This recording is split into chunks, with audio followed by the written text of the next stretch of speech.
Thank you, Madam Toastmaster. My nephew, who is 9 years old, asked, Auntie, when does growing up begins? How do I know I'm grown? Due to my Toastmasters experience, I came up with something quick. I said something along the line of, growing up begins when you pay your own bills and when you make your own decisions. However, I kept thinking about it. When does growing up begins and how do I know? Or how do we know? Looking at my life, I think I know the moment when I felt I have grown up. I think it's definitely when I was in 8th grade, when I learned I can no longer fight my younger brother, at least when people are not around. One summer, he suddenly became stronger, the audacity. I knew not to tell him directly I can no longer fight because that would make me so weak, which means though, I can no longer pick a fight. So I have to use other techniques to win. I simply told on him. You see, whatever I said was heard in the house. It's because I am so outspoken. No, just kidding. It's because I am the only daughter and I basically ruled the house as a kid. But wait a minute, this experience is my first realization. This experience only taught me to know my limit. It was definitely one of the growing up moments, but it wasn't the growing up moments. So looking back again, it's definitely my first realization in math class, 10th grade. I learned that embarrassing incidents are actually a big motivation for me. Growing up, I always did my homework, except that one day I didn't, which is this incident. I was asked to answer a question on a chalkboard in front of 80 plus students. Of course, I didn't know the answer because I didn't do my homework. I was so embarrassed. And the look the instructor gave me was the look that I was one of those bad students, good for nothing. But I knew I'm not. I never even skipped a class. So how can I be a bad student? But from that moment on, not only I did my math homework, I started studying and preparing for these imaginary quizzes that could come up out of nowhere, which allowed me to be placed in calculus when I took assessment when I first moved here. Wait a minute. I should also have studied English because I was placed 600 reading and writing, which was the lowest class the college could offer. They say though, when life gives you lemonade, life gives you a lemon, make a lemonade. These embarrassing moments continued to be my motivation to be better. And I'll call out two things. Number one, the look the courthouse clerk gave me in 2013 when I paid my last speeding ticket. It is when I learned I should probably start driving with the speed limit. Number two is the class that I had at the University of Minnesota, the first semester, after transferring from community college, from Normandale Community College. They were laying out stats, how many minorities drop out the first year. Prior to that class, though, I was thinking, maybe I'm not cut out to be a college graduate. But after looking at that data, I was embarrassed. I didn't want it to be statics or a number. Not only that I graduated, I even went back to graduate school and earned my MBA. This is my second realization and made me the person I am today. However, again, this wasn't.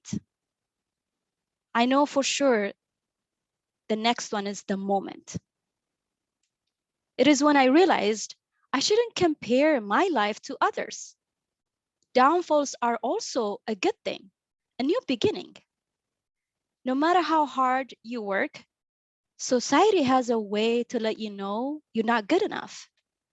This realization helped me to focus on what I can control and let go things I can't control.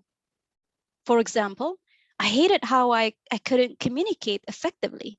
So I joined Toastmasters. Whenever I think of my journey with Toastmasters, I think about this song. We started from the bottom and now we're here. This is my first real speech after earning my DTM, which is the highest achievement in Toastmasters. This is my third realization, also very important realization, especially in the social media era that we live in. But this wasn't it either. Because since then, I learned another important lesson, which allowed me to grow up even more. I realized instead of always looking forward and upwards, chasing unattainable dreams, sometimes it's important to stop and look back and appreciate how far we came and celebrating the small wins. The excitement I had when I figured out how to get to my final destination on a bus when I was a teenager versus decades later when I made an important decision and own my own home, opening my own mail, but quickly realizing that all those bills I have to pay. The excitement when I had, when I ordering, fast food meals, walking around and eating those when I'm going from one class to another, just like in the movies that I was watching as a kid. But now I have grown up. I'm actually cooking a meal for friends and families and entertain friends and guests in my own home. When I felt I am so behind in my line of work and realizing, I didn't even know what trading was many years ago. And my parents still don't know what trading is. So I have come a long way and appreciating that this is good. I'm going on the right track. And when I complained, I don't get paid enough as my peers in the industry, realizing how lucky I am to be born in this time and age. My mom, a generation behind, was never allowed to go to school. Her only job was to get married and have babies. I feel so privileged in my experience life through education and traveling.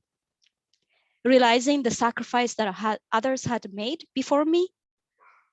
Of course, my parents are one of them who worked hard to break the cycles. And women in history. Last week, I was reading about Claudia Calvin, who refused to give up her seat 9 months before Rosa Parks did. To think that this woman is still alive, here I am as a Black woman, immigrants working and getting the respect that I deserve in my work of line, that's good. It's a small win to celebrate. Although this was my fourth important realization and a turning point of my life, there were more growing up moments. Once I started observing, there are things we learn every single day that allow us to grow up more and become wiser. Growing up begins when you realize growing up never stops. They say never. Just when I grasped what life is all about, pandemic hits. Pandemic taught me to prioritize health first, learn what's important, and nothing lasts long. What did you learn during pandemic? Did you feel that you were learning something every single day? So if my nephew asked me this question again, I would say, I don't know, but we keep growing up and learn until we take our last breath. That would be it. Thank you.